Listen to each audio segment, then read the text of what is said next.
Communist party ലോകത്തിന്റെ ചരിത്രത്തിൽ 3 കാര്യങ്ങൾ അവർ ഇഷ്ടപ്പെടുന്നില്ല. എന്താ 3 കാര്യങ്ങൾ?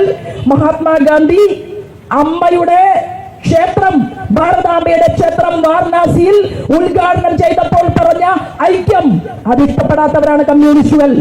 ഐക്യം ഇഷ്ടമില്ലാത്തത് കൊണ്ടാണ് സ്റ്റാലിന്റെ നേതൃത്വത്തിൽ ആയിരക്കണക്കിന് 10,000-കണക്കിന് വരുന്ന ചോദിച്ചവരെ, പ്രതികരിച്ചവരെ വെട്ടിയും കുത്തിയും വെടിവെച്ചും കൊലപ്പെടുത്തിയത്. ആ സ്റ്റാലിനെ ആരാധിക്കുന്നവരാണ് കമ്മ്യൂണിസ്റ്റ് പാർട്ടിക്കാർ. സ്റ്റാലിനെ ആരാധിക്കുന്നു. നിങ്ങൾക്ക് എങ്ങനെ സ്നേഹത്തെ കുറിച്ച് പറയാൻ സാധിക്കും? നിങ്ങൾക്ക് എങ്ങനെ ഐക്യത്തെ കുറിച്ച് പറയാൻ സാധിക്കും? നിങ്ങൾക്ക് എങ്ങനെ സമാധാനത്തെ കുറിച്ച് പറയാൻ സാധിക്കും? നിങ്ങൾക്ക് സാധിക്കില്ല.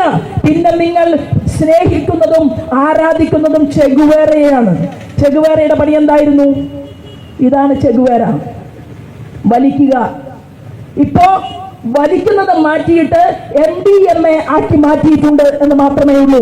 ഒരു പാർട്ടിയുടെ സംസ്ഥാന സെക്രട്ടറിയുടെ കുടുംബത്തിലുള്ളവൻ പോലും ഈ കേരളത്തിലെ പാവപ്പെട്ട കുട്ടികളുടെ സിരകളിലേക്ക് മയക്കുമരുന്ന് ഒഴുക്കി കൊടുത്തുവെന്ന് ഇവിടുത്തെ പോലീസ് അധികാരികൾക്ക് ബോധ്യപ്പെട്ടിട്ടും പോലീസ് അധികാരികൾ തലകുനിച്ചു നിൽക്കുകയാണ് കേരളത്തിന്റെ മുഖ്യമന്ത്രിയുടെ മുന്നിൽ. എന്താ കാരണം? കമ്മ്യൂണിസ്റ്റുകാര് ഏത് കച്ചവടം ചെയ്താലും പോലീസിനൊരു പ്രശ്നവുമില്ല.